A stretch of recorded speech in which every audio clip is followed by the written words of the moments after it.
Remove the protective film from the screen. If you need to hang up the instrument for use.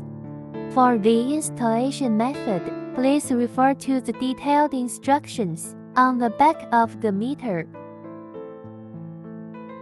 If don't need, just remove it.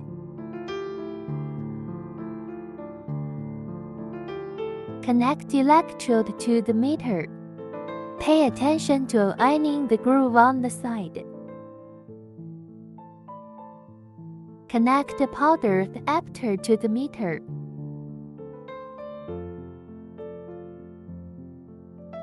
Turn on meter.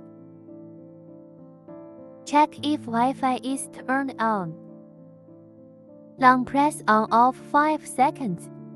The Wi-Fi symbol will disappear on the screen. Press on off 5 seconds again. Wi-Fi signal will appear on the screen.